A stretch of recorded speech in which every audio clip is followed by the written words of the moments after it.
Turn or burn, sinners. We're talking about evangelization today on Made for Glory.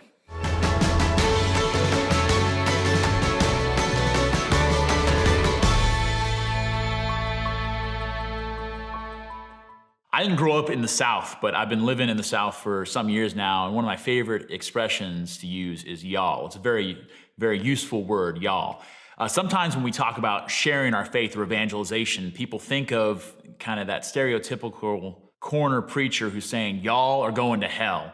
And I think when we think about evangelization, we need to see that image in our minds, recognize that that's not what we're talking about when we say evangelization. Pope Paul VI once said that the nature of the church is to evangelize. Our very mission, our very identity is to evangelize. And that word, evangelization, means to share good news.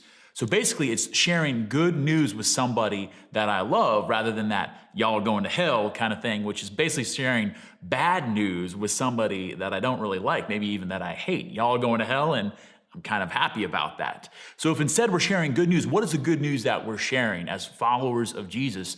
Is that God loves them, God has a plan for their lives, God had sent his son to die for you and for me, and that we can have a relationship with him and a relationship with the church through which we're set free, that we're saved. And in coming to know Jesus, that does involve us changing our lives. It does involve turning away from sin. So in a sense, that is the difficult part of evangelization, but we recognize that following Jesus, that he gives us even more, that the life that we receive is much better than anything that sin could offer. So when you hear the fact that you and I are called, you're commanded, you're invited, you're empowered to evangelize, it's not to yell people to turn or burn, it's to let them know that God loves them and has a plan for their lives, to share good news with those people in our lives that we love.